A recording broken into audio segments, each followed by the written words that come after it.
فريق A+ Agonist الطلابي، طريقك للنجاح. Calcium metabolism is regulated by 3 hormones: vitamin D, parathyroid hormones, and calcitonin. These hormones govern exchanges between the extracellular fluid and 3 additional compartments: bone, kidneys, and intestine. 7-dehydrocholesterol, a substance normally in the skin, is irradiated by ultraviolet rays from the sun to form vitamin D3, also called cholecalciferol. Then it is transported to the liver, where it undergoes the first step of activation, where it is to convert it to 25-hydroxycholecalciferol.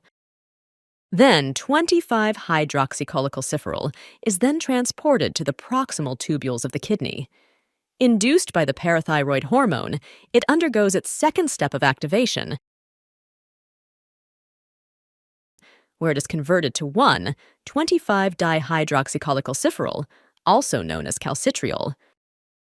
Generally, vitamin D causes an increase in the calcium concentration in the blood. Therefore, the plasma concentration of calcitriol is inversely affected by the concentration of calcium in the plasma, rising when calcium levels are low and decreasing when calcium levels are high. Vitamin D targets the enterocytes in the small intestine. Since it is a lipid-soluble hormone, its receptor is present inside the target cell. After binding, the complex enters the nucleus and binds to specific sites on the DNA.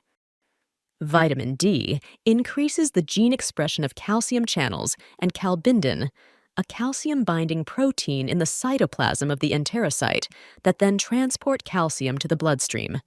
This promotes calcium absorption from the gastrointestinal epithelium. Vitamin D also increases phosphate absorption.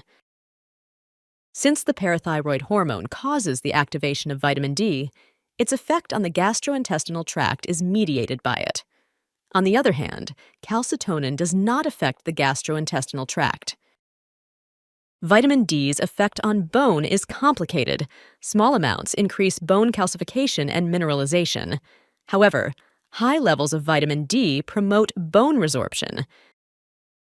Vitamin D enhances calcium and phosphate reabsorption by renal tubule epithelial cells, which reduces their urinary excretion.